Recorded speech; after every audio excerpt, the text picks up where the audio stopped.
le long et je vais espérer qu'il remonte le plus loin possible. Si par contre il casse, tu vois, cette partie-ci, tu vois, là je suis sorti, c'est pas grave, hein, on va récupérer tout ça. Si par contre je vois ici qu'il va casser vers le bas, il va revenir là, à ce moment-là, les acheteurs auront perdu leur position et tu verras qu'à un moment, le marché va revenir sur cette zone. Et quand il revient sur cette zone, en loi de dos, ben, je vais me dire, si j'ai une confirmation d'entrée de volume éventuellement sur cette zone avec une bougie baissière, ben, je vais prendre le short en espérant que le short décale. Ça, c'est une stratégie de tendance. Maintenant, si tu es comme dans le matin, cette matinée, où tu vois que le marché a évolué entre 5872 et 5841, ben, je vois qu'il a oscillé, c'est parce qu'il y a eu l'annonce de Trump qui a fait décaler le marché, mais là je suis dans un range, donc je vais plutôt favoriser de me dire, tiens, sur cette zone-là, est-ce que j'ai un marché, une entrée de volume au niveau du carnet d'ordre et une bougie baissière? Ben, je vais plutôt favoriser le short pour un retour sur la borne inférieure ou sur le milieu du range. Donc c'est là que tu dois trouver ton trading, c'est identifier dans quel type de marché on est et essayer de te dire, tiens, est-ce que je rentre, est-ce que je sors? Voilà, typiquement là, on va regarder, c'est un carré L. Je vais regarder un petit peu, je vais resetter l'inside print. Tu vois que je suis sur la zone qui est acheteuse, la zone qui était vendeuse. S'il casse, est-ce qu'il va simplement faire un excès et repartir vers le bas? Ou est-ce qu'il va casser? Mais je vais attendre qu'il casse correctement. Donc ça, c'est les paliers de prix que Macram explique très bien. On va voir le marché qui va décaler. On va avoir la formation ici d'une cloche. Le marché va partir. Éventuellement, il va revenir. Et tu peux appliquer alors soit la technique de Prince de rentrer dans la zone d'achat de la cloche en te disant, ben, je favorise l'achat. Tu vois, ici, le volume est en train de rentrer. Qu'est-ce qu'il va faire? Ben, je ne sais pas trop. On est quand même à 4 minutes de l'ouverture. Donc, je vais regarder un peu ce qui se passe et je vais essayer de me dire, j'ai une conviction dès le départ. Je vois que le marché, là, tu vois, les dernières bougies, elles sont haussières. Donc, pour le moment, on est dans une tendance haussière sur un mouvement baissier et de me demander, qu'est-ce qui va se passer sur cette VWAP, sur cette EMA, pardon? Est-ce que le EMA va confirmer une baisse? Ou est-ce que, ici, tu vois que les volumes sont en train de diminuer, les bougies s'écrasent. Ici, il n'y a plus tellement de gens qui osent rentrer, hein, ou c'est en train de se calmer. Alors, est-ce que ça va exploser d'un coup? Est-ce que ça va rebondir sur cette zone? Est-ce que ça va repartir? Et tu vois, le fait de dessiner des belles zones, cette zone-là, je l'avais tracée bien avant qu'il y ait ce mouvement-là. Et si tu regardes, c'est le plus haut du mois précédent. Donc là, est-ce qu'il va conserver, comme le marché est de mémoire, est-ce qu'il va dire, je pense que je ne veux pas descendre en dessous du plus haut du mois précédent? Tu vois, il est descendu légèrement en dessous et là, il est en train de remonter. Donc, qu'est-ce que va faire le marché? On va attendre l'ouverture, mais on va toujours travailler les zones sur des mouvements de rebond et des mouvements de réaction du marché dessus, tu vois. Oui, j'ai compris, j'ai compris. Et Par contre, c'est comme ça que moi je fais mon trading. En fait, mais j'ai un tu, trading assez simple l'un dans l'autre. mais tu traces des zones sur le mois et la semaine, genre pour avoir un suivi. Alors moi je trace différentes zones, donc je vais aller dans un graphique en daily et je vais aller tracer les niveaux qui ont été travaillés. Donc si tu veux, je ne sais pas si tu as vu, il y a un atelier que j'ai fait sur les niveaux. Ouais, je l'ai vu, ouais, mais j'ai pas, t'avais parlé à fond des niveaux dans le sens où tu traçais les semaines, les mois et tout à chaque fois. Oui, oui, donc en fait je trace les Ah, niveaux en pour daily. tracer, Ouais, pardon. excuse-moi, c'est automatique hein, pour tracer les niveaux. C'est-à-dire, Ah, c'est moi automatique. j'ai pas d'indicateur automatique, moi je le fais manuellement parce que ça me Ah, permet tu de fais repérer. manuellement? Ouais, je fais tout manuellement moi. J'utilise pas parce que ça me permet de bien repérer. Tu vois, ici, regarde, il descend sur son EMA potentiellement. Ça, c'est Ah, une EMA. C'est une EMA ok. 50 que j'ai tracée. Et regarde, il rebondit sur sa EMA. Donc, ça veut dire qu'il a toujours envie de garder une tendance haussière ou peut-être de récupérer le mouvement. Ben, potentiellement, si je vois une accélération de volume ici au niveau du carnet, soit je peux essayer de rentrer vers les 79 à la hausse et je vais prendre un risque de partir à la hausse pour essayer de voir s'il récupère une partie du mouvement. Voilà, Je donc là, comprends, je typiquement, comprends. j'ai une petite accélération, je prends mes 10 ticks de stop. Voilà, je suis un peu hors marché, là, c'est pas grave si je prends une perte ici aussi. Mais là, là par exemple, t'as fait un long au niveau du vendeur. Alors, j'ai fait un long au niveau de la réaction sur cette EMA qui réagit très bien, qui me confirme qu'on est haussier. D'accord, mais tu l'as pris quand même en haut de la cloche. La petite cloche qui vient de se créer, qui vient de se former, tu l'as acheté en haut et pas Non, en bas de la cloche. je le prends sur l'entrée de volume ici. C'est cette entrée de volume, moi, qui m'intéresse. Ah, tu ne le regardes pas en bas au niveau des 79,25. Alors, tu sais très. Ben, s'il ne revient pas sur cette partie-là, le tout, c'est de se dire, tiens, est-ce qu'il rentre sur l'entrée de volume? Comment il réagit sur l'entrée de volume? Regarde, l'entrée de volume ici me repousse le marché vers le bas. L'entrée de volume ici m'a poussé le marché vers le haut. Donc maintenant, je vais me replacer derrière la dernière entrée de volume. Ici, je vais récupérer 2 ticks. Pourquoi? Parce que cette zone-là qui était vendeuse risque de redevenir acheteuse maintenant. C'est ça les paliers de prix en fait. Chaque zone, voilà, j'ai une entrée de volume ici maintenant qui est en train de se créer. Tu vois? Donc je vais attendre de voir. On aura toujours du retard, comme dit Macram, sur ce trading de tendance, parce qu'on va toujours vérifier que le vendeur ne redevient pas. Si je vois que le marché là repasse en dessous, ben, autant que je sors du trade, parce que ça veut dire que celui-là, le vendeur qui est devenu acheteur, n'est plus là. Donc l'acheteur, c'est Attention, dans 10 secondes, l'open. Hein. Désolé, Patrick, je te coupe, mais ouais. juste pour t'informer. Oui, oui, d'accord. Bah écoute, voilà, on va voir un peu comment il va faire. De toute façon, j'ai pris une position là, je suis toujours bon. Voilà, tu vois. Open ici, je suis sorti en 3 ticks. Maintenant, on va regarder ce qui se passe. Donc, on constate le marché est venu retaper les 779. Donc, on a fait un peu son analyse graphique. Là, il a toujours tendance, regardez, il y a pas mal de volume qui rentre. On va voir s'il va vraiment vouloir remonter l'ensemble de cette perte ou pas. Et ça, moi, je regarde un peu en même temps au niveau du graphique. On voit toujours ici la confirmation de cette MA50 qui est verte. On voit que le prix est venu rebondir dessus. Donc, ça veut dire que pour le moment, c'est haussier. Mais vous voyez que la hausse, elle est faible pour le moment. Donc, est-ce qu'il va aller récupérer toute la chute qui vient d'avoir lieu ou pas? C'est une bonne question. Mais pour le moment, dans le momentum actuel, on est haussier. Donc là, je remarque que les 90, on renvoie à la baisse. Et je vois que ce qui résiste ici, c'est les 78. 86. Donc si je veux essayer de rentrer, ah pardon, bah voilà. Je vais rentrer ici, je vais sécuriser pour repartir à la baisse, voilà. Donc ici, après, on peut faire des excès. Maintenant, il faut le temps qu'il se stabilise. Je vais regarder ce que le marché fait. Je constate le 90. Vous voyez, vous pouvez voir les zones de réaction. Comme il y a énormément d'excitation sur le marché, ça s'éclaire de tous côtés. Donc vous voyez où sont les vendeurs et les acheteurs. Le vendeur ici il vient de se mettre là. L'acheteur, on voit quand ça s'arrête de briller. Regardez, ici, voilà, le vendeur est là. L'acheteur est là pour le moment. Donc si vous voulez rentrer à l'achat, vous vous dites, moi je considère que le marché va partir à l'achat, ou j'attends confirmation de voir quel acheteur ou quel vendeur va lâcher le premier. Si le vendeur ici lâche, je vais laisser le marché repartir, revenir dessus pour rentrer à la hausse. Voilà, là il va partir. Potentiellement, je vais essayer de regarder pour en rentrer à l'achat ici. Voilà. Pour me demander, tiens, est-ce que l'acheteur est devenu vendeur ou inversement? Voilà. Et là, comme je ne suis pas dans le bon sens, il m'a pris. Donc c'est un peu ça qu'il faut regarder, il faut trader, il faut essayer de trouver vos entrées et vos sorties de cette manière-là. Après, chacun va avoir un positionnement différent. Mais ici, l'open, normalement, je ne le traite pas, c'est parce que je vous explique un peu, mais j'attends un peu de voir que le marché se stabilise. Et donc, du coup, des niveaux, je vais retracer des niveaux différents qui sont les niveaux de l'OPR. Donc, je vais tracer une entrée à une ligne verticale ici à 15h30, hein, juste un petit peu avant pour que ça s'éclaire bien, voilà. Je vais regarder sur le premier quart d'heure comment le marché fonctionne. Donc je sais que là j'ai eu une forte chute, on voit que le marché essaye de remonter, il a quand même un peu difficile de remonter toute sa perte, donc on favorisera quand même un mouvement baissier, mais pour le moment je suis dans un trend haussier, donc ici tout ce que je peux chercher c'est des achats. Alors des achats, on va essayer maintenant de regarder où sont les acheteurs et les vendeurs sur le graphique, vous pouvez le regarder ou au carnet. Mais on constate que le vendeur, ben, il est là, à 5792, et le dernier acheteur, il se situe ici à 5795.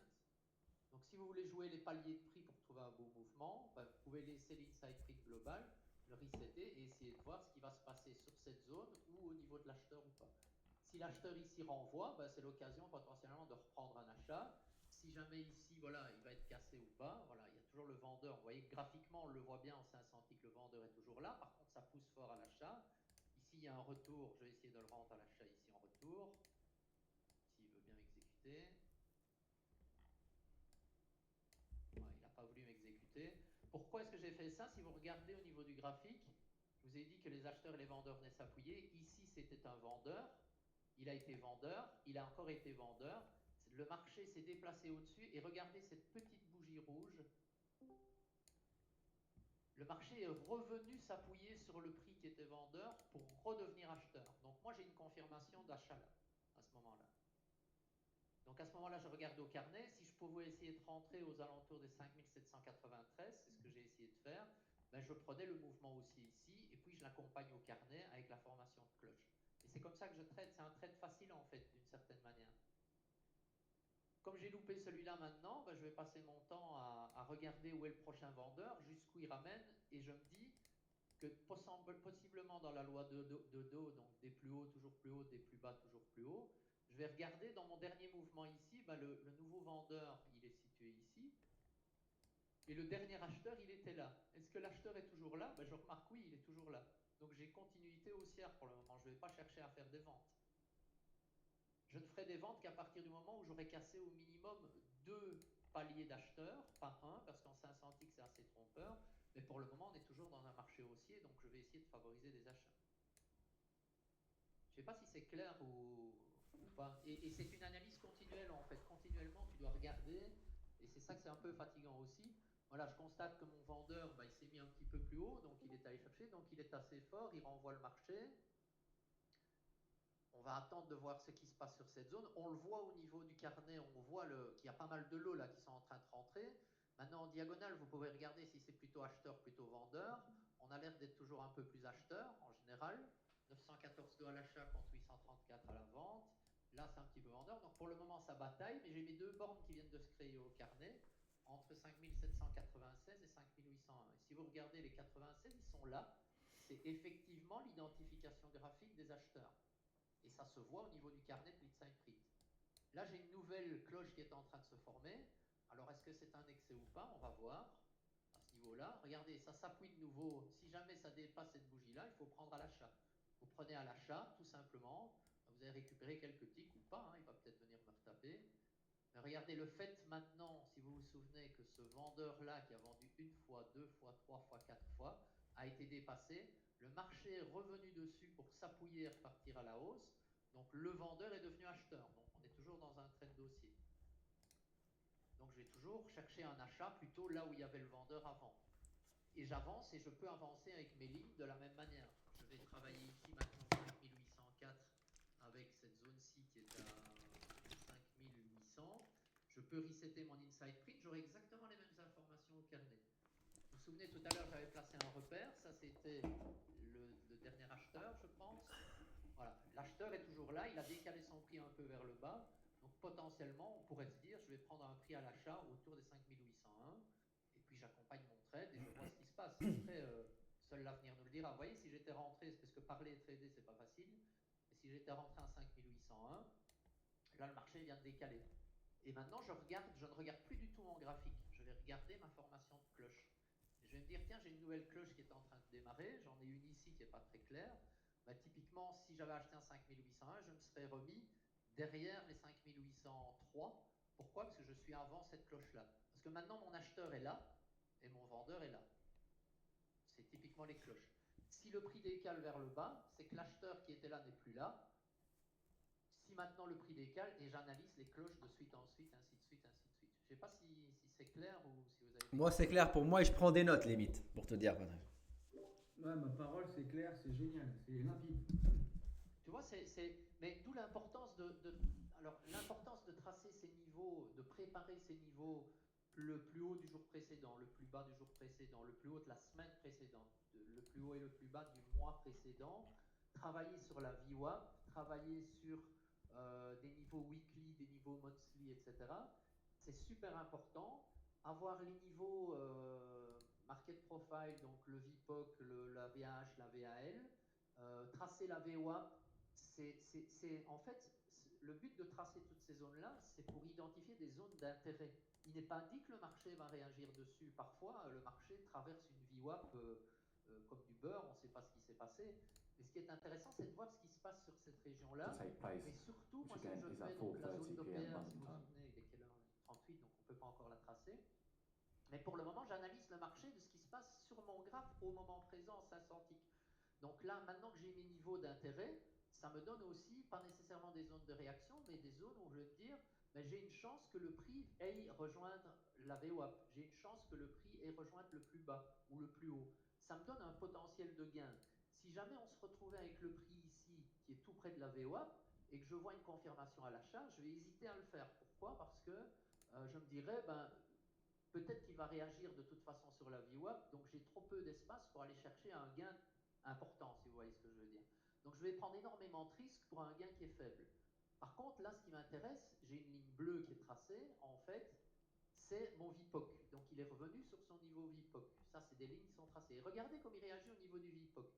Au fur et à mesure de mon trading, je vais de nouveau regarder où sont les acheteurs, où sont les vendeurs.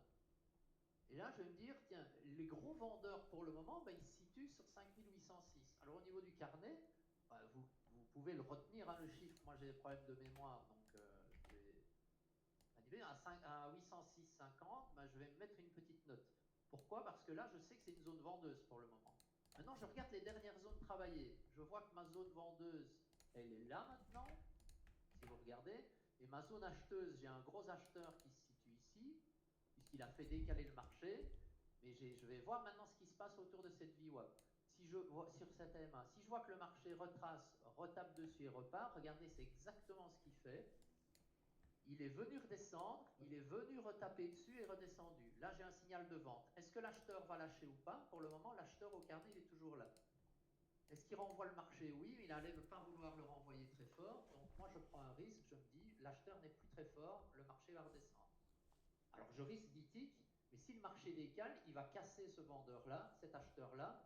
Si vous voyez, c'est ce qu'il fait. On va voir maintenant s'il va pas racheter un peu plus bas. J'ai pris un risque, quoi. Hein. Donc voilà, je vais peut-être perdre d'ITIC, c'est pas grave.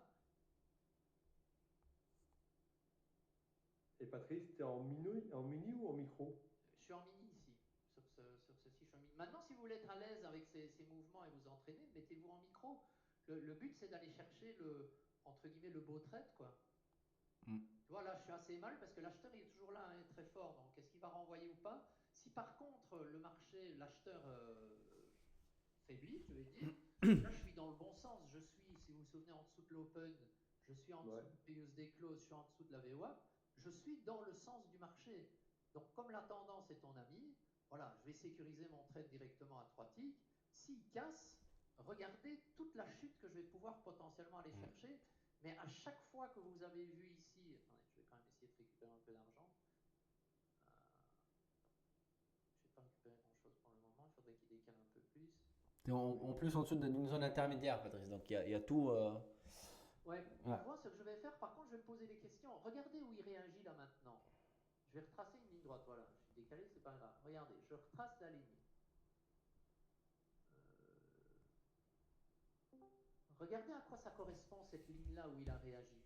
Il a réagi sur un ancien vendeur par le passé qui est devenu acheteur.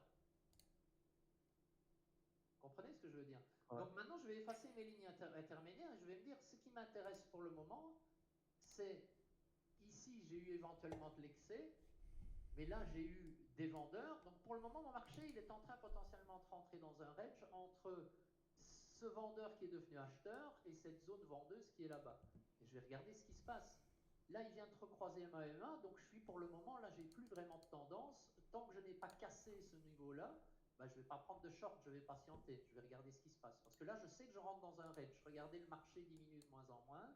Là, maintenant, mon dernier gros vendeur, je vais essayer de le reprendre au niveau des lignes. Il se situe ici, regardez, taper une fois vendu, taper deuxième fois vendu. Donc, je vais voir ce qui se passe au niveau de cette zone-là. En favorisant toujours naturellement un short, mais pour le moment, je suis dans un marché qui est haussier et qui n'a pas encore reconfirmé sa chute. Même si je suis dans un mouvement baissier pour le moment. Oui. Et j'analyse mon marché perpétuellement comme ça, et je regarde, voilà, si jamais ici, vous voyez que l'acheteur est toujours là, il renvoie bien le marché. Donc l'acheteur, il se situe sur la zone de volume au carnet que vous voyez ici, à 93,50. Alors vous pouvez resetter l'inside print pour voir exactement ce qui se passe. Et là, on va voir la création d'une nouvelle cloche. Et cette nouvelle cloche va m'aider à déterminer où est l'acheteur, où est le vendeur. Voilà, vendeur, pas compliqué, 87,25, il n'a renvoyé que jusque-là. Il a cassé un petit peu, donc je vais regarder sur cette zone de volume. À vous d'avoir des convictions, vous dites le marché continue vers le haut, vers le bas. En fonction, on va regarder ce qui se passe. Donc le marché aussi entre 90, 95, 50, voilà, il casse. Maintenant, s'il revient sur cette zone ou pas, ben, je vais toujours favoriser un short. Mais je suis dans une zone d'achat, donc est-ce que l'acheteur va lâcher ou pas? Regardez, l'acheteur, il lâche ou pas? Ah, l'acheteur est en train de lâcher. Ouais. Peut-être ou pas. Ou il va racheter un peu plus bas. On va voir ce qui se passe au niveau du carnet. Alors, est-ce qu'il va me remonter ou pas? Voilà, là, il ne me remonte pas, donc je n'ai pas pu prendre ce trade convenablement. Mais si vous regardez, je vais vous retracer une nouvelle ligne, parce que c'est assez impressionnant. Comment lire en 500 ticks? Regardez cette ligne. L'acheteur était là tout à l'heure. c'est parce qu'il n'a pas décalé, parce que les acheteurs sont puissants. Mais regardez, l'acheteur était là tout à l'heure, c'est lui qui a renvoyé le marché la dernière fois. L'acheteur a cédé, le marché est reparti ici sur l'acheteur et a redécalé. Signal de vente. Après, le signal de vente, il n'a pas été très loin parce qu'il y a une grosse bataille, mais potentiellement, j'avais un signal de vente pour partir rechercher toute cette baisse-là.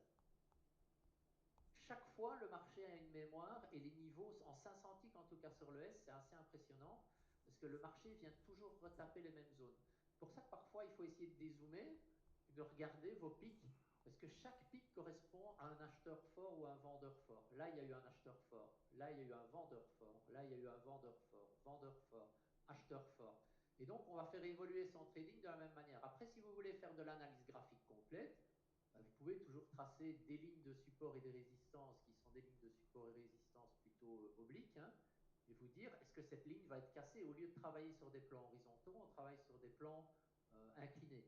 Moi, j'aime pas de le faire parce que je préfère identifier la zone de prix qui a été travaillée par le passé. C'est quelque chose que j'aime pas trop faire. Voilà, maintenant je regarde, regardez, il remonte. Est-ce que le marché remonte ou pas? Il faut se poser des questions. Est-ce qu'il part en range? On voit qu'on est quand même assez fortement baissier. Là, les acheteurs sont toujours là. Voilà, moi j'aurais fait favoriser plutôt une vente ici sur cette partie, même si j'ai eu des renvois d'achat qui ont été assez violents. Donc tant qu'il n'a pas cassé, je ne vais pas prendre de baisse. Regardez, l'acheteur il est toujours là pour le moment. Est-ce qu'il arrive à renvoyer ou pas?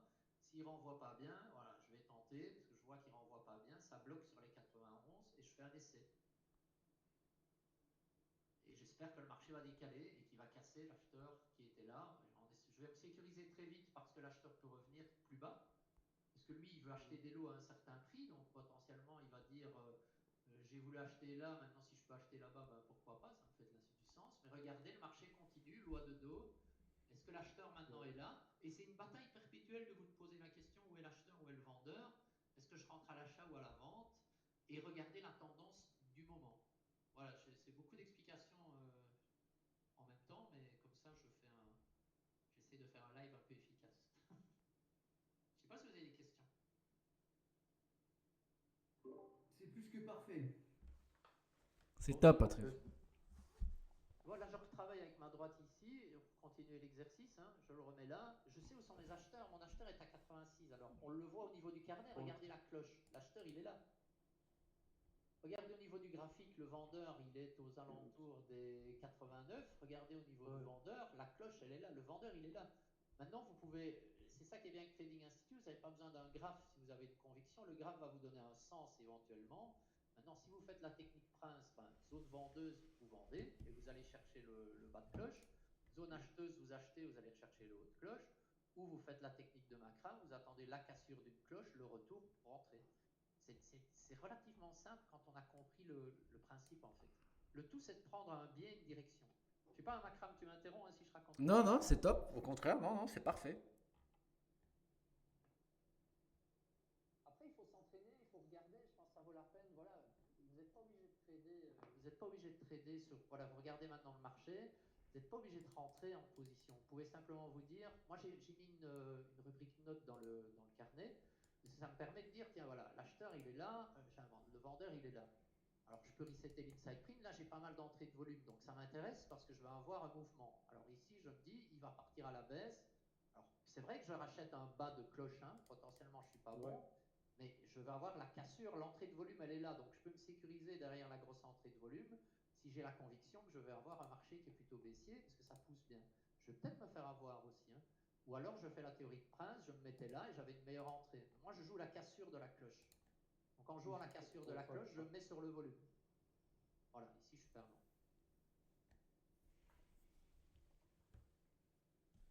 Et c'est comme ça que je tente. Donc je tente des cassures de cloche. Pourquoi? Parce que ça me permet d'avoir des mouvements qui sont très forts. Et si vous regardez en fait en trading, si vous regardez les mouvements de prix purement graphiques, vous savez qu'il y a toujours une tendance haussière, une tendance baissière. Et il y a deux zones. Le marché bouge toujours, il va aller vers le bas ou vers le haut.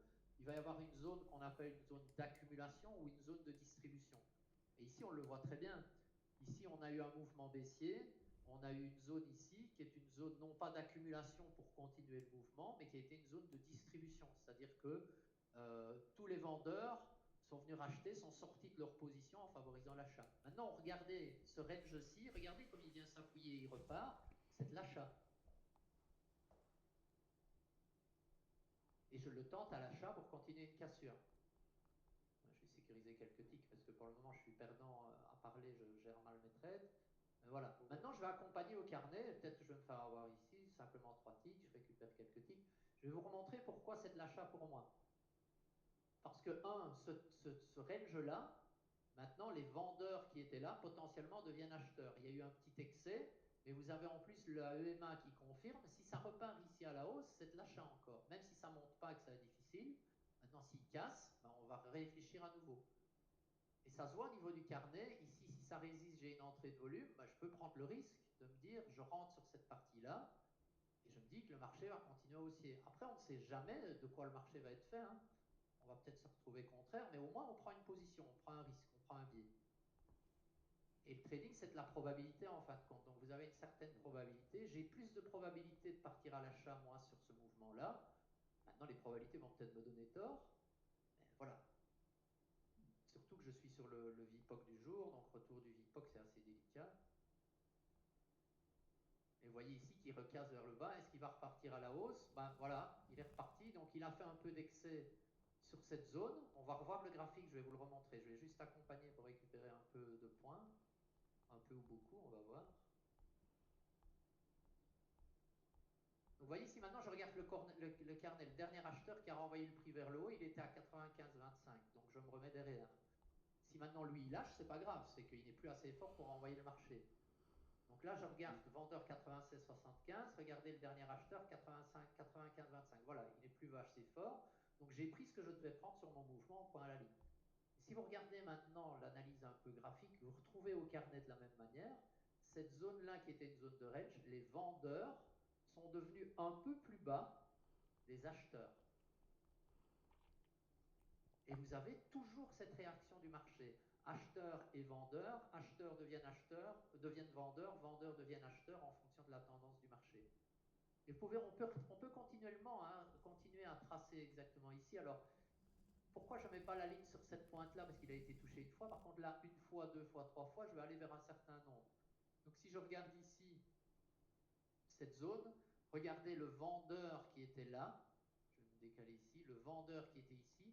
Dans ce mouvement-là, il est devenu acheteur. Il a fait un petit excès, il est redevenu acheteur. Et c'est continuellement comme ça. Alors, ici, ce mouvement-là, c'est difficile à prendre. Par contre, ce qui m'intéresse, c'est ce prix-là maintenant. Parce que je sais qu'à 5798,75, j'ai un gros vendeur. Où était le dernier gros acheteur? Ben, regardez, il était là. 88. Voilà. Par contre, maintenant, il n'est plus là. En fait, là, il s'était caché, mais le vrai acheteur, il s'est positionné, premièrement, idéalement, à ce niveau-là. Regardez comme le prix est venu rebondir exactement. Donc ici, maintenant, je suis possiblement dans un range entre 5787 et 5798. Donc je ne vais jamais trader sur le milieu, je vais essayer de trader sur les extrémités ou attendre la cassure d'un de ces niveaux-là pour déterminer un sens. Et ainsi de suite, et ainsi de suite. Donc c'est beaucoup de travail mental d'analyser, mais si vous faites une session ou l'autre, vous regardez continuellement, vous essayez de tracer vos lignes, vous prenez deux bêtes lignes noires, vous les tracez au fur et à mesure pour repérer acheteurs et vendeurs. Après, tout ce travail au carnet. Là, je vais resetter l'inside print, je vais regarder ce qui se passe. Si je suis en haussier ou en vendeur. Voilà, je viens de resetter. Mon vendeur, il est à 97,25. Je vois que tout à l'heure, il a été là aussi. 95,25 était à l'achat. Est-ce que je suis dans un trend de haussier-baissier? Est-ce que j'attends la cassure ou pas? Ça, c'est des décisions que vous prenez après pour savoir si vous voulez continuer. Sachant que si vous voulez essayer de prendre un achat ici, c'est délicat parce que vous êtes à 96,50 et vous aviez, si vous vous souvenez, un gros vendeur. Vous voyez, le gros vendeur est toujours là. Il vient de renvoyer le prix là très fortement. Donc, il faut aussi mesurer en fait la distance de bénéfices potentiels pour voir si ça fait du sens de rentrer ou pas. Là, regardez ma nouvelle cloche. Potentiellement, si je vois qu'il remballe vers le bas, ben, je vais rentrer à la vente.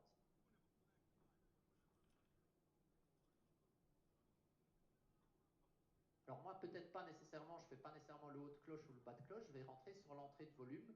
Cette entrée de volume, là, elle commence à être importante. Peut-être que je vais me tromper, elle va être contre moi.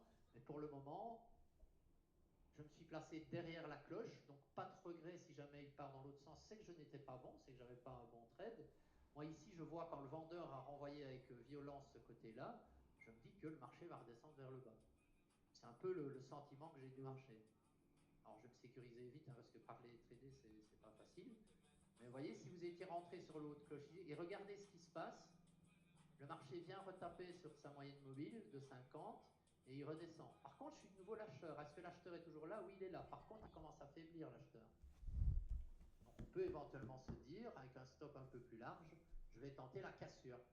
Si le vendeur, par contre, le vendeur acheteur a été là aussi, donc je vais essayer de me sécuriser relativement vite pour prendre quelques ticks. Vous voyez, l'acheteur est là, il est toujours puissant. Donc je me suis fait avoir. Donc maintenant, je sais que je suis dans un range. À vous de voir si vous voulez continuer à essayer de trader un mouvement ou de vous dire, ben, je vais trader le bas du range en achat, le haut du range en vente. Je prends pas mal de petites pertes pour vous expliquer parce que je rentre très mal, mais quand vous voyez les trades live sur YouTube, etc., vous voyez que j'arrive à prendre quand même pas mal de beaux mouvements. Donc ici, si j'avais pris l'achat en me disant, ben, je considère que je suis de retour dans un marché de range, vous preniez l'achat ici, ben, là c'est là que vous avez déterminé la première fois le gros acheteur, hein, qui a renvoyé. Par contre, regardez, si vous revenez sur ce niveau-là, ben, vous savez que là, on va se demander, est-ce que le gros acheteur est toujours là? Et il était là. Est-ce qu'il est toujours là? Il est là. Est-ce qu'il arrive encore à renvoyer le marché tout en haut? Pour le moment, non. Donc il y a quand même une forte tendance baissière. Par contre, pour le moment, je suis au milieu du range, ben, je ne vais pas faire nécessairement grand-chose. Ou alors je me dis, je joue sur les rebonds perpétuels, mais là ça commence, vous voyez, quand j'ai des mèches en haut et des mèches en bas, c'est que j'ai une indécision du marché, j'ai plus des grosses bougies, ça c'est une bougie de tendance. Là on voit que c'est fort le mouvement. Ici avec des mèches en haut, des mèches en bas, bah, pour le moment on ne sait pas trop par où on va. Donc là l'idée c'est de resetter l'inside print.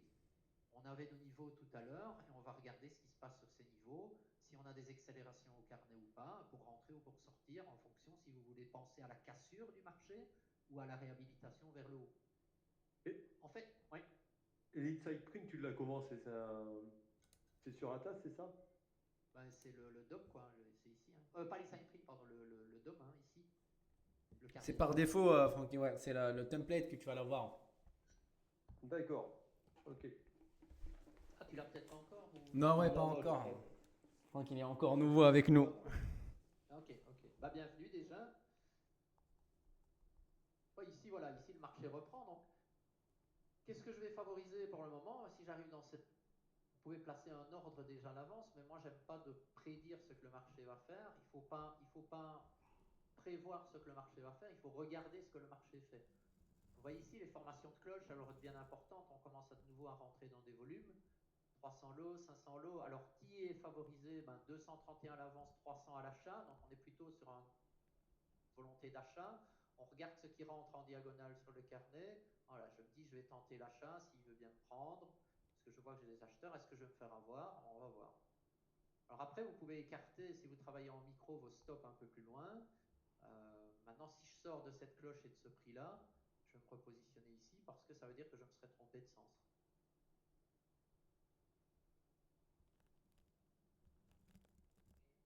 Tu vois, j'ai une entrée de volume ici, j'ai le VPOC. Est-ce qu'il rebondit sur le VPOC pour repartir à la hausse? Est-ce que je suis dans le sens contraire? On va le voir. Mais j'ai pris un chemin. Je me suis dit, voilà, maintenant on va prendre. Maintenant, est-ce que je me fais avoir ou pas? Ça, c'est une autre question. Voilà, là, je me suis fait avoir. Par contre, cette zone-ci, elle est intéressante. Regardez à l'achat. Est-ce que l'acheteur va renvoyer encore ou pas? On va regarder au niveau du carnet. Je vois que j'ai une accélération ici. Je peux prendre quelques ticks simplement en sécurité. Et là, je joue vraiment le range. Je vais le jouer dans l'autre sens. Puisque je vois que ma tendance ne fonctionne pas, on voit les accélérations clairement. Je vais essayer de récupérer quelques ticks si j'ai possible. Alors, vous pouvez resetter l'inside print hein, quand vous êtes rentré si vous voulez voir exactement où seront les acheteurs et les vendeurs. Les acheteurs sont là. Regardez, j'ai une entrée de volume qui commence à se faire ici. Dernier envoi d'achat à 91,50. Je vais me replacer derrière les 91. Alors, Macram, il laisse beaucoup plus de temps et d'espace parce que le Nasdaq bouge beaucoup plus dans les sens. Soit vous avez un trading où vous vous dites je vais sécuriser rapidement parce que je ne veux pas perdre et j'ai peur de perdre. Soit à un moment, vous verrez que vous aurez confiance en vous. Vous direz si je prends du tick, tant pis. C'est pour ça de travailler en micro pour essayer ces stratégies. Parce que quand vous perdez 10 ticks en micro sur le S, vous avez perdu 5 euros, quoi, 5 dollars. On s'en fout en fait. Si on compte à 50 000 ou à 100 000, c'est pas très important. Donc là, pour le moment, vous voyez le marché range et il range entre ses bornes. Et là, il ne sait pas très bien où il veut. Et on a vu qu'il commençait à réfléchir et il ne sait toujours pas à cause de toutes ces mèches dans le graphique. Donc là, vous pouvez prendre le risque. Hein. On voit, il rebondit sur le M1, il revient ici, je rentre à l'achat. Je me positionne derrière la dernière accélération qui a été faite en espérant que le marché va rebondir potentiellement sur ce premier niveau-ci, deuxième niveau ici et troisième niveau là-bas. Soit vous mettez des TP, soit vous l'accompagnez. Et mon trading, il est assez simple. En fait, j'ose prendre des positions et je regarde comment le marché et j'essaye de sécuriser et de suivre au carnet. Là, maintenant, je regarde plus vraiment le graphique. Le graphique ne m'intéresse plus. J'ai pris une position à l'achat. S'il va dans mon sens, ben, c'est que je suis bon. S'il part dans l'autre sens, ben, je reprendrai le prochain trade et on se concentre sur le prochain. Vous voyez, on voit des accélérations, ça commence à s'exciter. Voilà, ça c'est intéressant pour moi, cette accélération. Alors je me replace, vous voyez, sur le bas de la cloche, parce que s'il revient là, ça sera vendeur. Je vais lui donner un peu d'espace, parce que je vois que ça s'excite relativement fort. Regardez la dernière entrée de volume. Je regarde maintenant au niveau du carnet. Il rebondit sur 94,50. 94,50 à renvoyer. Je vais me replacer 93. Alors maintenant, je vais essayer d'aller chercher du tick. Regardez qui renvoie. 96 renvoie. 95,75. 95,25. Mais je vais attendre la prochaine cassure avant de me remettre un peu plus loin. Voilà, 95. Il est allé faire un excès. Si je ne veux pas perdre de tick, ben je vais reprendre quelques ticks au cas où le marché se retournerait.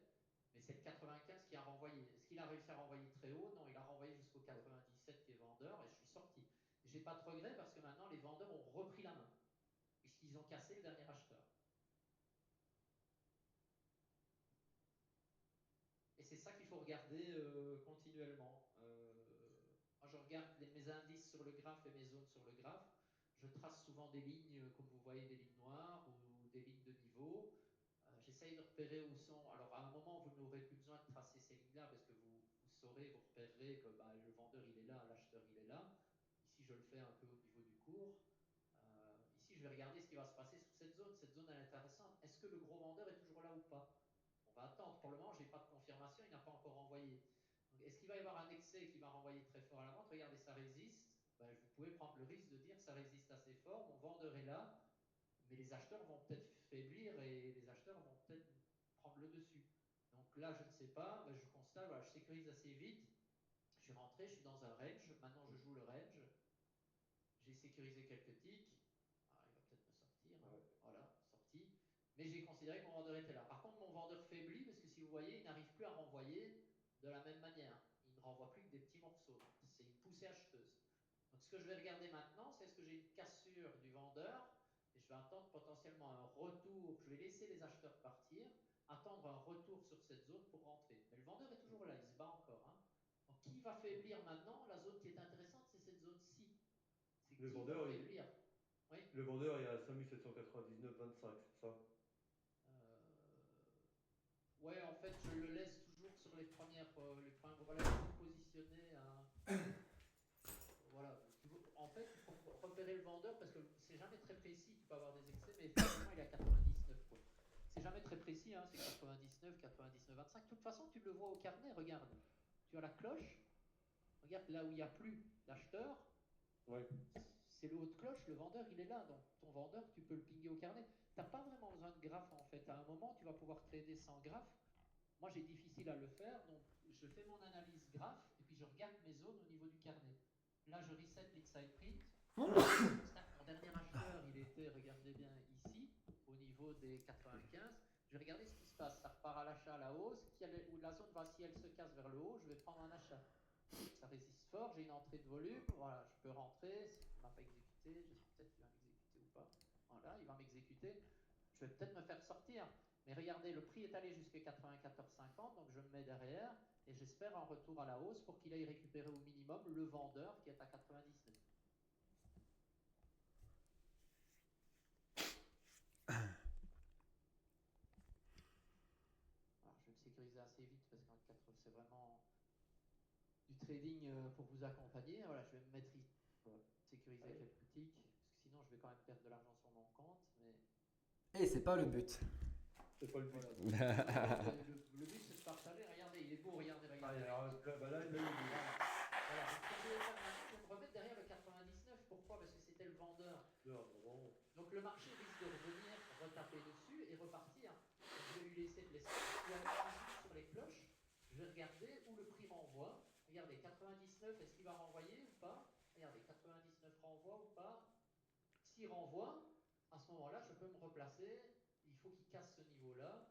Ça, l'accompagnement, c'est à vous de le voir. Si maintenant il casse à ce niveau-là, voilà, je vais aller chercher derrière la dernière injection et je me remets derrière le dernier vendeur qui est devenu acheteur. Maintenant, je regarde le marché. Tout à l'heure, c'était celui-là. Je me remets derrière. Regardez, il est venu taper ici à 311,80, 801,50.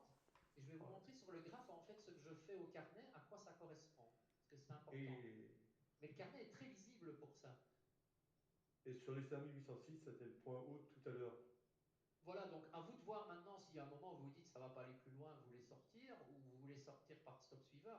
Moi, si je veux récupérer maintenant, j'ai une nouvelle cloche ici, ben, je vais me replacer, éventuellement je vais aller titiller 2 ticks. Si je vois que le marché commence à hésiter, ben, je vais récupérer 2-3 ticks parce que ça veut dire que les vendeurs reprennent la main. Voilà, on va voir ce qui va se passer. Voilà, sorti, j'ai fait un beau trade et les vendeurs ont l'air de reprendre la main là. Ouais, et puis sur les 5806, quoi, du niveau haut tout à l'heure. C'est ça. Maintenant, l'accompagnement que j'ai fait au carnet, regardez ce que je fais, ça s'explique de la même manière. Il y a eu un mouvement haussier, donc j'ai pris la hausse à ce niveau-là. Pourquoi? Parce que j'ai pris le rebond avec du volume dans le carnet sur la zone, l'ancien vendeur qui est devenu acheteur. Le signal, là, je l'avais aussi. Là, je l'ai eu, donc je suis rentré à ce niveau-là. Et en fait, mon stop suiveur, finalement, c'est parce que vous ne le voyez pas, mais je l'ai positionné une première fois ici, puis je l'ai positionné une deuxième fois là. C'est la théorie de dos. Je me replace derrière chaque fois le dernier plus bas à partir du moment où le dernier plus haut vient d'être cassé. Là, vous voyez qu'il est passé, il va venir chercher mon stop tout juste. J'aurais pu me mettre un peu derrière, il aurait quand même venu chercher mon stop. Mais si jamais il avait fait une montée, un retracement, une montée, un retracement, une montée, un retracement, une montée, un retracement, finalement, je viens mettre en sécurité mon stop suiveur derrière le retracement parce que je pense au mouvement, à prendre le mouvement dans son intégralité selon la théorie de dos. Plus haut, plus bas, toujours plus haut. Et si jamais à un moment, ben, mon plus bas est cassé vers le bas, ben, ça veut dire que je ne suis plus dans ma tendance haussière, donc j'ai pris le plus gros du mouvement que je devais prendre, tout simplement. Parfois, il y a des beaux mouvements, parfois, la majorité du temps, vous aurez des petits mouvements, et de temps en temps, vous ferez un mouvement exceptionnel. Je ne sais pas si tu te souviens, Macram, le vendredi, là, quand il a cassé d'un coup, et on s'est fait $2000 en quelques minutes. Ah, ça va très vite, hein. Très vite dans les deux sens, quoi. C'est ça, c'est ça. Ben, les vendeurs vendent toujours beaucoup plus vite que les acheteurs achètent en général. C'est ça. Ouais. Quand il y a une forte chute, ben, on le voit ici sur cette bougie, je ne sais pas si vous remarquez, mais regardez, ça c'est 500 ticks seulement, hein, donc ça a duré une fraction de seconde. Hein. Une chute de 60 points quand même. Makram, as-tu des remarques ou veux-tu compléter ou je sais pas. Bah, honnêtement, j'ai bien aimé. C'est top. Ce que tu as expliqué, c'est parfait. Après, on verra par la suite quand tu finiras. Je montrerai mon écran pas comparer, mais alors on n'est pas là pour comparer ce qu'on a fait, mais limite, alors là, ça va être plus pour confirmer ce que tu as dit. Donc, non, franchement, c'est parfait. C'est good job. Franchement, good job. C'est qu'il a été bien formé, alors. Ouais, franchement, ouais, il gère très très bien. Il gère très très bien. Après, les gars, vous pouvez vous faire des journées aussi en perte, hein, Hmm. contre le marché. Ce qu'il faut dans votre stratégie, moi j'essaye toujours de me dire, si je fais 2 trades consécutifs perdants, je m'arrête pendant quelques minutes parce que ça veut dire que j'ai pas compris le marché. Ouais, c'est qu'il y a eu quelque chose. Voilà. Ou alors si je vois que je suis par exemple, alors après vous définissez vous-même votre propre stop maximum drawdown sur la journée, donc la perte maximum que vous acceptez. C'est ça. Si par exemple je me suis dit ma perte maximum c'est $300, bah, si j'arrive à moins 200, je vais passer en micro. Pourquoi? Parce que j'ai pas envie d'atteindre mon maximum drawdown. Donc même Ouais, si je ne récupère que 50, je serais peut-être qu'à moins 150, mais j'aurais pas eu mon max drawdown.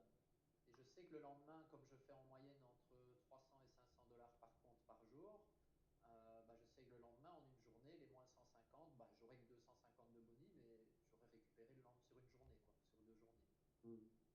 C'est le money management, il est super important.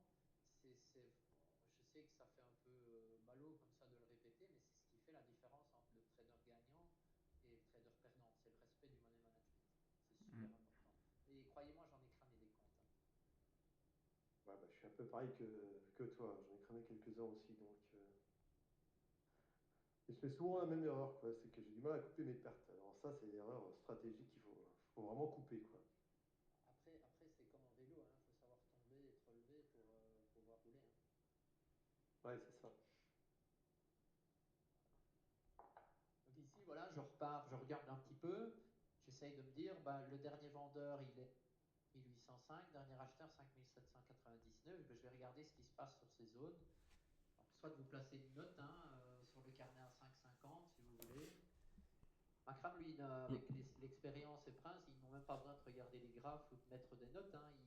Ils arrivent à repérer, voilà, 99,50. Le 99,50, vous allez le voir dans la création ici. Par contre, il ne renvoie plus tellement, donc à mon avis, il risque de se faire casser. On va voir s'il casse ici. Voilà, voilà.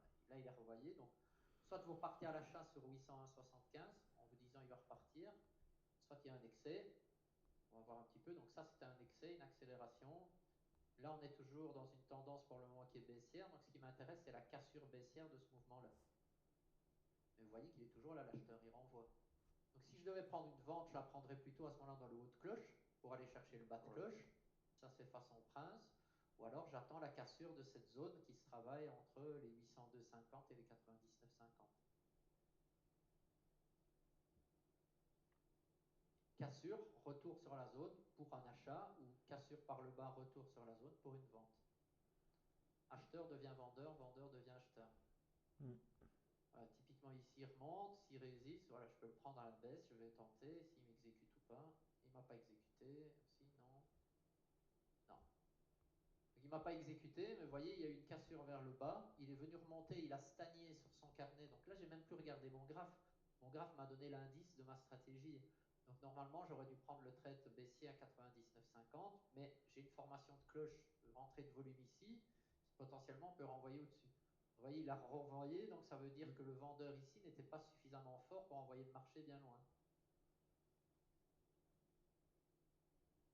Donc là, on réanalyse à ce moment-là, moi je réanalyse mon graphe et je me dis, tiens, le vendeur tout à l'heure qui était devenu acheteur, il a été cassé une première fois. Donc l'acheteur maintenant, il se situe ici.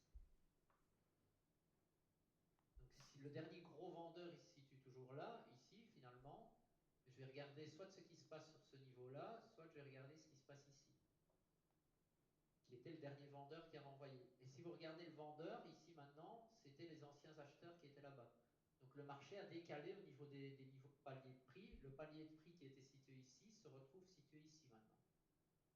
Et si vous tracez, c'est parce que pour la visibilité de votre étude, c'est pas facile, mais si vous tracez des lignes continues et que vous les laissez, vous verrez que le marché varie toujours selon plus ou moins le même nombre de points. Il vient de décaler. Ouais, là tu vois, tu sais pas le prendre quasiment ce décalage. Non, non. C'est très difficile. Ou alors au carnet, tu regardes la cassure de cloche, mais là il a été très rapide. Mais si vous regardez ce palier de prix ici, entre 807 et 802, il y a 5 points. Le palier suivant, entre 802 et 97, il y a 5 points. Donc, il travaille des paliers de prix de 5 points sur le S pour le moment.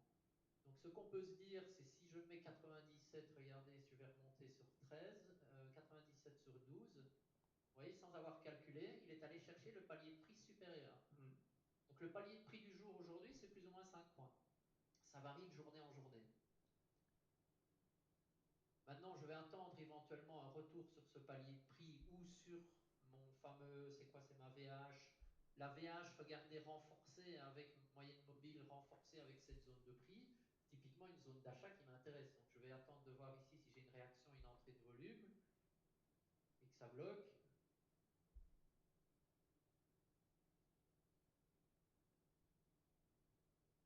Si j'ai une entrée de volume ici, potentiellement je peux repartir à l'achat et tenter un long avec une accélération. Voilà, je vais le tenter. Je vais me remettre derrière la dernière injection qu'on a vue ici, en considérant qu'acheteur, vendeur devient acheteur. Je rentre, je sécurise très vite parce qu'il faut que je gagne un peu de sous. Mais là maintenant, je joue la borne basse du nouveau palier de prix, si vous voulez. Il y a eu un excès. Voilà, je vais chercher des tics, c'est pas le bon accompagnement que je viens de faire. Mais typiquement, voilà. Maintenant, est-ce qu'il redescend? Il est allé plus bas. Donc là, je retrace mes paliers de prix si je veux, avec une ligne. Dernier acheteur, dernier vendeur. Et mes bits qui m'intéressent maintenant, c'est celle-ci. Je regarde ce qui se passe dans cette zone. la même manière que je fais graphiquement pour vous donner du visuel pour la formation, vous savez le faire exactement de la même manière au carnet avec les cloches, hein. Vous n'avez pas besoin du graphe et des lignes que moi je le trace de façon pédagogique, mais vous n'en avez pas besoin. Ça se voit au carnet, hein, le haut, le bas. Regardez quand vous resettez l'inside print ici, vous voyez la formation de votre cloche, c'est assez impressionnant. On voit la partie vendeuse, on voit la partie acheteuse. Il suffit de regarder la cassure, par où ça casse, attendre que ça parte et que ça revienne, et on y va.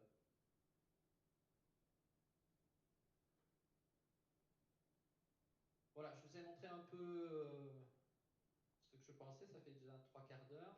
Je ne sais pas si vous avez encore des questions. Je pense qu'il faut pratiquer, essayer.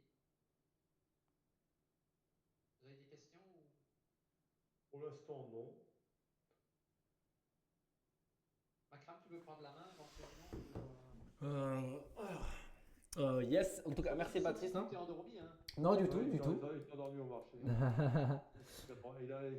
Il a acheté tout en bas, Macram, et puis il est endormi. J'attends le. Non, non. Juste pour avant que tu ne reprennes, regardez, j'ai pris pas mal de stops, hein, vous avez vu. Par contre, j'ai quand même accompagné, j'ai mal accompagné, mais les mouvements que j'ai pris, ouais, alors c'est 12,50 €. J'étais à moins 300, moins 400 parce que j'ai pris pas mal de trades négatifs pour vous expliquer au départ. Regardez, ouais, en reprenant mes trades tout simplement, même si j'étais à moins 300, bah, je viens de faire plus 500, donc mon compte est en positif. Alors pas très en positif, mais si vous jouez en micro, vous risquez pas de brûler vos comptes, vous êtes tranquille et vous vous entraînez. Même si vous perdez 10 fois 5 € sur votre compte propre firme en jouant avec un micro, c'est pas grave, vous avez perdu 50 $ pour apprendre sur votre compte. Et si vous regarderez le bilan en appliquant la technique au fur et à mesure, bah, que les petits trades perdants, ils vont être souvent très vite compensés par un beau trade gagnant. Vous n'en aurez peut-être qu'un pendant la session. Makram, il a souvent ça, il a plein de petites pertes. Alors, c'est les petites pertes de 3-4 ticks, hein, si vous regardez comment Makram travaille, pour aller chercher des gros gains. Moi, c'est des pertes un peu plus importantes, c'est 10 ticks. Mais il ne faut pas les regretter. Si je perds 10 ticks, c'est que le marché ne va pas dans le sens où je devais aller, donc c'est que mon scénario est mauvais. Et l'un dans l'autre, vous verrez que votre PNL, en fin de compte, si vous ne regardez pas l'argent, mais votre PNL, tant que vous êtes au-dessus de zéro, bah, ça veut dire que votre stratégie commence à fonctionner.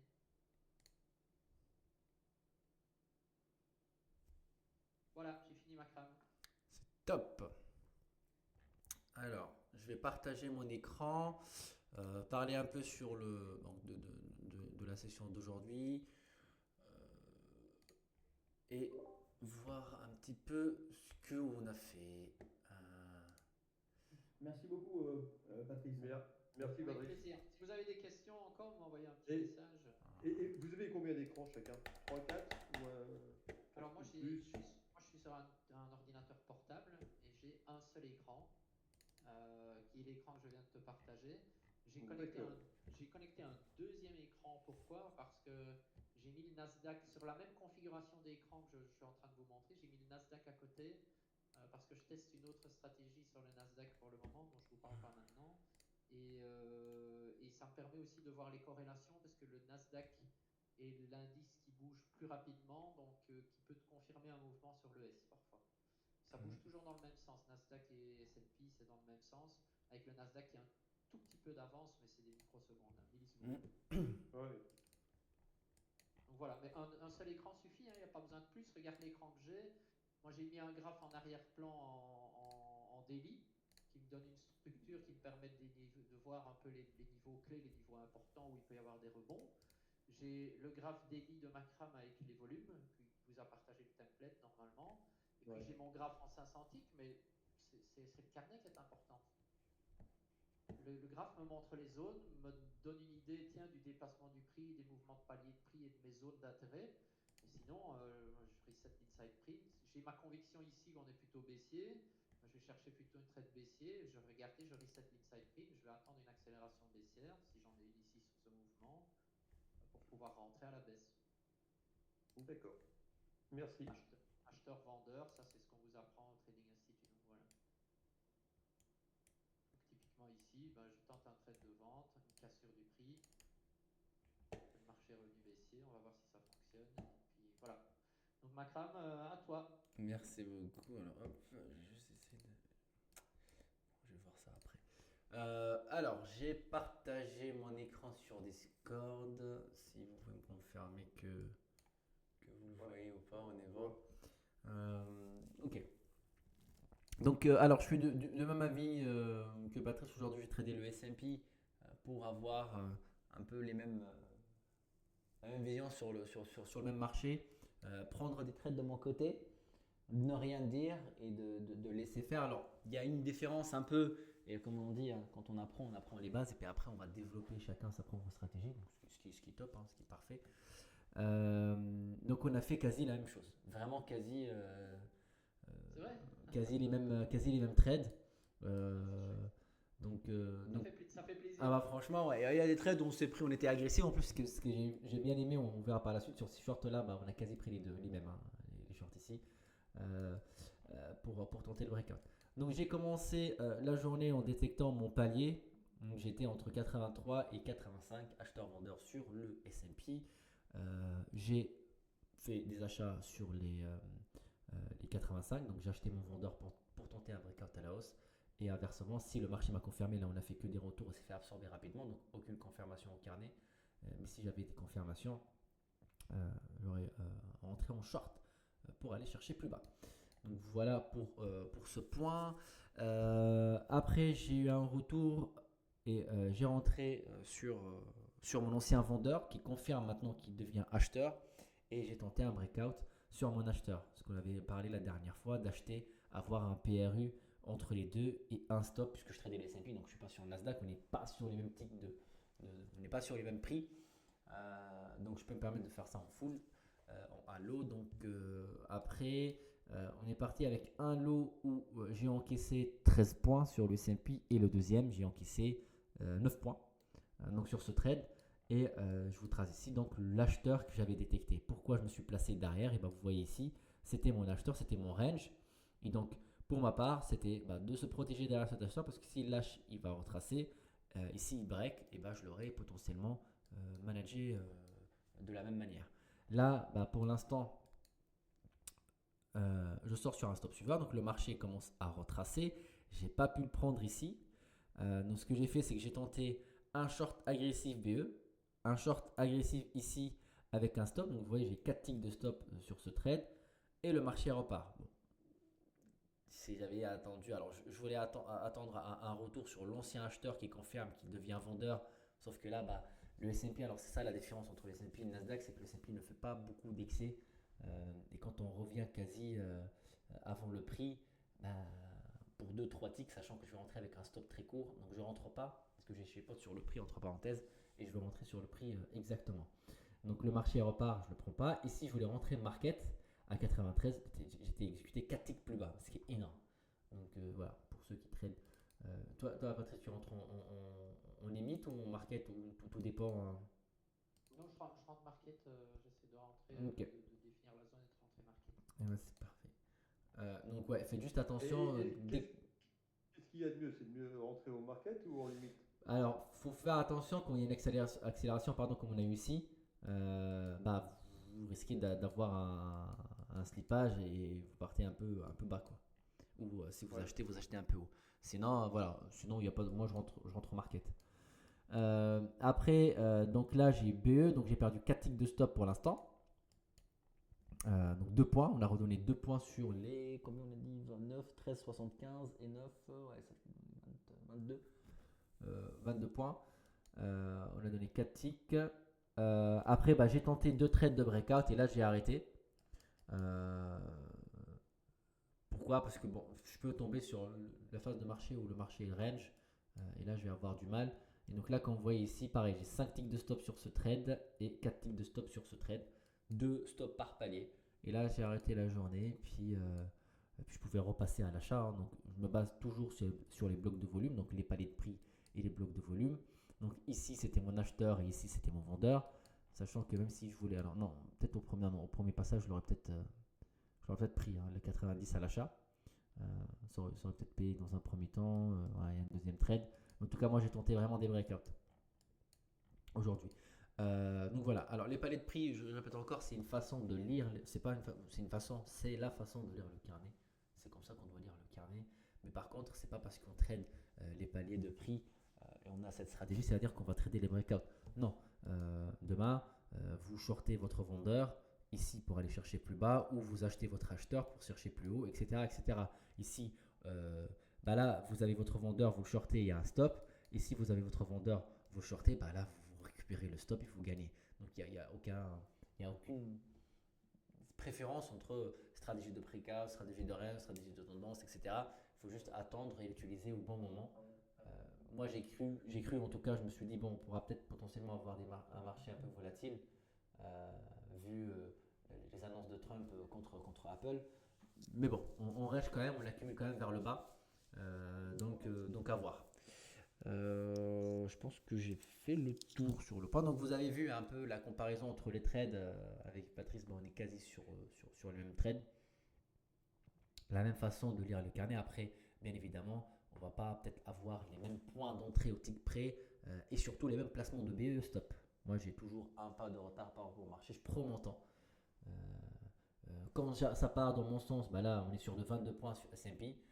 Et quand ça part pas dans mon sens, je suis à moins 4 ticks S&P. Donc c'est quelque chose qui me va beaucoup. Et sur le Nasdaq, je pense que là, la plupart de vous tradent le S&P ici dans ce live. Et pour le Nasdaq, c'est la même chose. Je suis à moins 5 points et quand ça part dans mon sens, je suis à plus 40 points. Donc c'est quelque chose qui me permet de tâter le terrain à plusieurs reprises. Ça permet de prendre plusieurs stops. Il ne faut pas non plus dire des petits stops, c'est-à-dire que je peux prendre les limités. Parce que voilà, ça va vite. 10 stops sur le Nasdaq, moins 50 points. Si le trade à 50 points passe, là on est flat. On n'a rien fait de la journée, on s'est juste fatigué pour rien.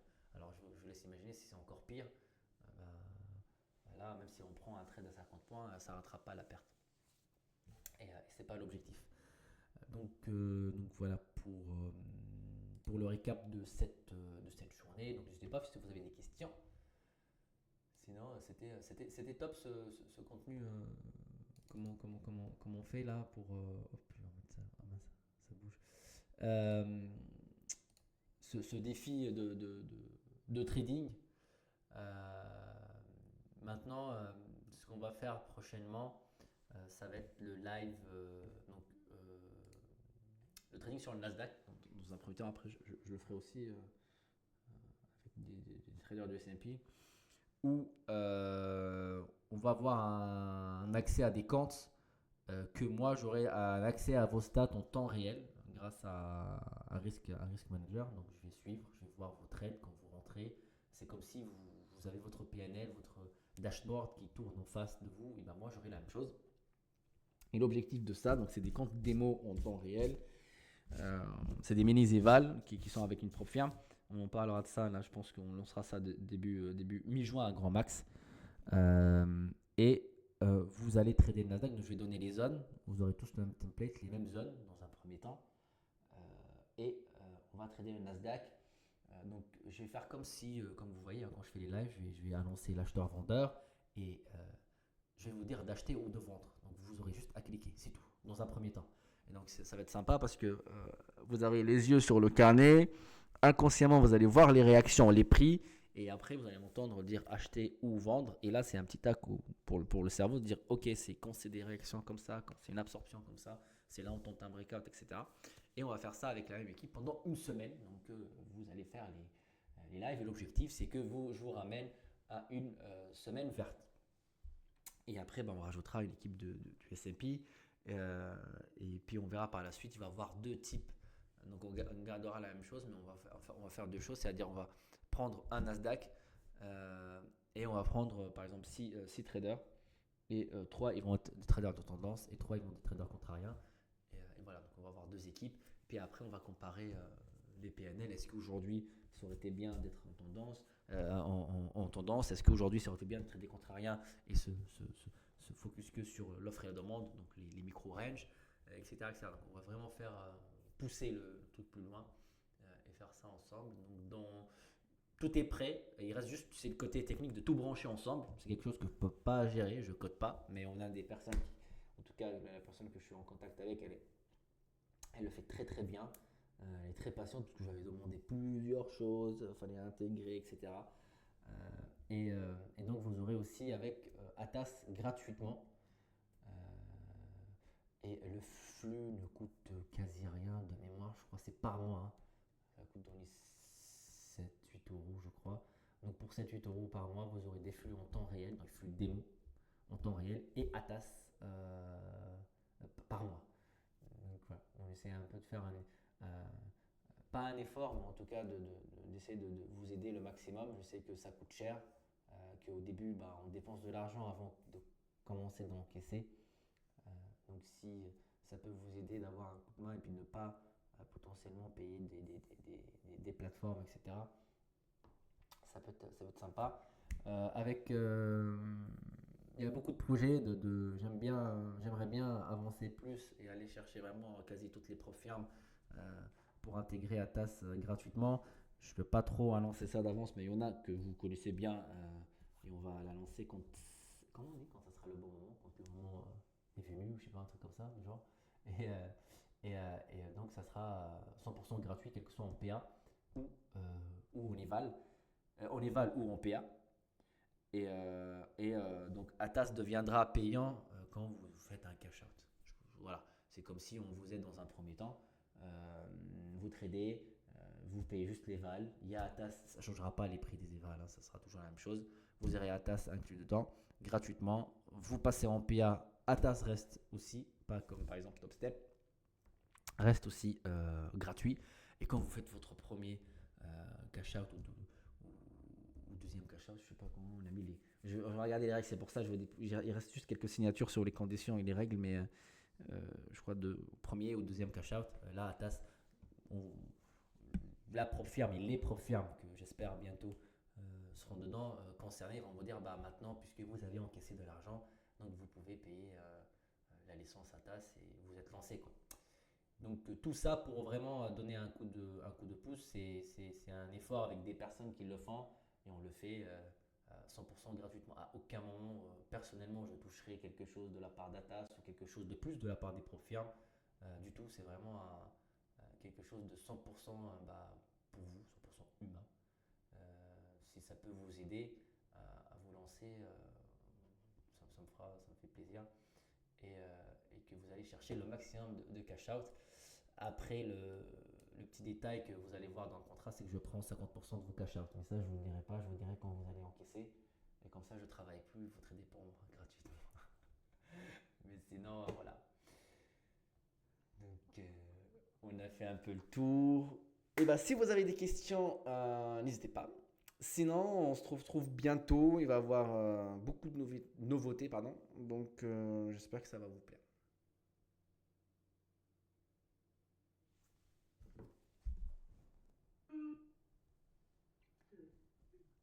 Et dans ce cas-là, si vous n'avez pas de questions, je voulais juste dire merci à Patrice pour ton live, pour tes trades, pour ta journée en soi. C'était top. Continue sur cette lancée, c'est magnifique. Merci. Et pour le reste, ouais, voilà, ça mérite, c'est bien, c'est bien. Moi aussi, je vais alors, c'est vrai, voilà. Et on se retrouve la semaine prochaine, comme d'habitude. Je crois, à part, je crois mercredi, je vais vous dire, mercredi, je serai pas en live sur Discord, je crois, au mardi. J'ai plus la date en tête. Mais sinon, on essaiera de faire ça le plus rapidement possible. Il y a lundi qui est férié, hein, le 26, donc ça, il n'y a pas de live de mémoire. Quand j'ai regardé un peu, je vais vous confirmer, on verra ça. Lundi 26, je crois c'est férié. Et après en France, je crois c'est le jeudi ou vendredi férié. Je vais regarder, ok. Et je vous dis ça là dans la soirée ou lundi matin pour le planning des lives pour la semaine prochaine. Très bon week-end, bon apéro pour ceux qui sont pressés, il fait beau. Donc c'est l'heure, hein. Moi je commence tôt, donc après je m'en fous, c'est 18h, non, il n'y a pas d'heure pour l'apéro, moi je commence tôt. Donc ça c'est parfait. Et on se retrouve lundi. Merci Macra, merci Patrice. Bye tout le monde. Bon week-end tout le monde. Bon week-end tout le monde. Merci Zévi, ciao ciao. Ciao tout le monde.